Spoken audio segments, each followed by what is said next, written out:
Who invented the humble zipper? The surprising truth. Before you even started watching this video, chances are you used one. On your jacket, on your bag, on your jeans, maybe on a suitcase, a wallet, a tent, or even your shoes. The zipper is everywhere.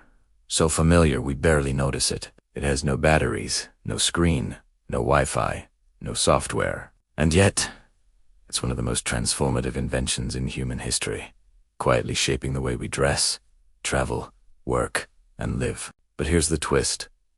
The zipper's true story is far stranger, messier, and more surprising than you think. Because the zipper, this simple-looking fastener, was invented not once, but 3 times, by 3 different men, across 3 different eras, each trying to fix the same frustrating problem.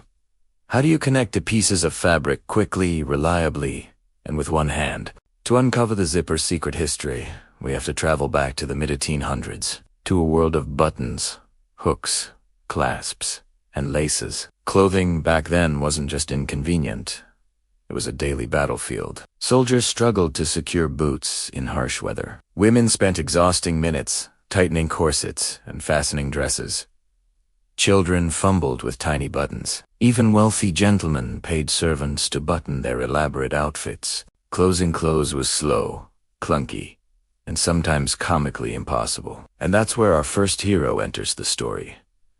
Elias Howe, the man, famous for inventing the sewing machine. In 1851, Howe came up with a bizarre-looking device he called the automatic, continuous clothing closure. It was clever, mechanical, and decades ahead of its time. But Howe had a problem.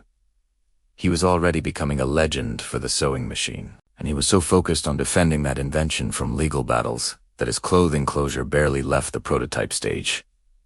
Howe invented the idea, but he didn't push it, and the world wasn't ready. His invention faded into obscurity. Fast forward half a century, buttons still ruled the world, and people were still annoyed. That's when the second inventor stepped in, Whitcomb Judson, an eccentric Chicago engineer with a knack for wild ideas. Judson wanted to solve a very specific problem.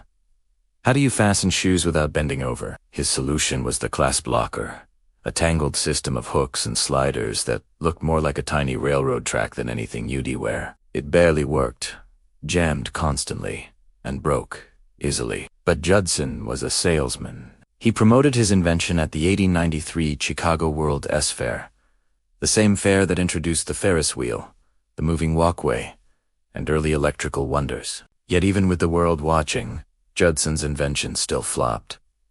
People were fascinated, but no one wanted to use it. It was unreliable, delicate, and frustrating. Judson may not have created the zipper we know today, but he did something far more important.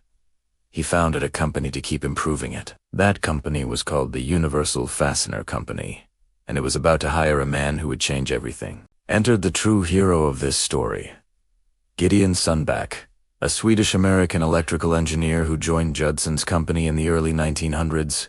Sundback wasn't loud or flashy. He wasn't a showman. He was a quiet perfectionist, the kind of mind who could stare at a tiny mechanical flaw for days until it revealed its secrets. In 1913, Sundback reinvented Judson's idea from the ground up. He replaced hooks with metal teeth. He designed a precise interlocking system that wouldn't jam, slip, or fall apart. And most importantly, Sundback invented the pull tab, the sliding mechanism that meshes the teeth together in one smooth motion. For the first time in history, a fastener actually worked the way people dreamed it could. He called his invention the hookless No. 2. Not a catchy name, but a groundbreaking device. This was the birth of the modern zipper. But the event and the zipper struggled to find acceptance. People didn't trust it. Clothing designers were skeptical. Tailors preferred buttons, and shoemakers were stubborn. Many feared the new fastener would break at the worst possible moment, a nightmare scenario in the era of strict social etiquette. It wasn't until World War I that the zipper finally got its chance. Soldiers needed gear that was quick to open and secure to close.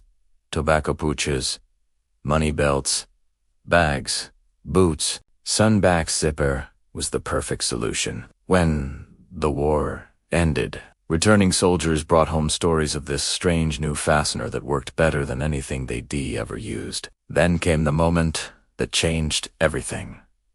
In the 1920s, the zipper invaded children's clothing. At a time when millions of parents were fed up with tiny, impossible buttons, the zipper became a lifesaver. One tug, and the child was dressed. Another tug, undressed. Simple, fast, reliable. By the 1930s, fashion designers finally embraced it. High-end magazines declared it the future of clothing. Men's trousers adopted the zipper fly. Luggage manufacturers replaced buckles with zippers. The world finally understood that this wasn't a gimmick. It was a revolution. And then came the marketing genius of B.F. Goodrich, the tire and rubber company. In 1923, they launched a new kind of shoe with Sunback's fastener. They needed a catchy name to advertise it. They wanted something snappy, something quick, something with a zip. So they called it the zipper, a word inspired by the zip sound the fastener made.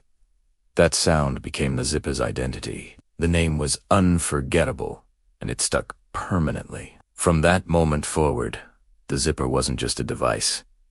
It was a brand, a sound, a symbol of speed, convenience, and modernity. And the zipper didn't stop there. It transformed fashion. It changed workplaces. It revolutionized outdoor gear. It replaced laces, buttons, hooks, and ties. Zippers became waterproof, fireproof, airtight, hidden, exposed, decorative, industrial, microscopic, and massive. Today, they're even used in spacesuits and inflatable habitats. They're used in airplane emergency slides. They're used in deep-sea diving suits. They're used in bulletproof vests. All from an idea that began 170 years ago with a simple question. How do we connect fabric faster? The zipper is one of the rare inventions that never stopped improving. It's as essential today as it was in 1913. Maybe more. Billions are produced every year. We rely on them instinctively. And when a zipper breaks, even for a moment, we suddenly realize how much it holds our lives together. So who invented the zipper? Elias Howe gave us the idea. Whitcomb Judson tried to make it real, but Gideon Sunback perfected it, and the world ran with it. Today, the zipper reminds us of something powerful. Sometimes the most revolutionary inventions aren't the flashy ones. They're the quiet ones. The ones we touch every day, but never appreciate. The ones that make life smoother, faster, easier. One pull at a time. And the next time you zip up your jacket or close your bag, remember tags. You're using a device that took 3 inventors, 7 decades, countless failures, a world war, and a single brilliant engineer to finally get right. A tiny piece of genius that changed the world, hidden in plain sight.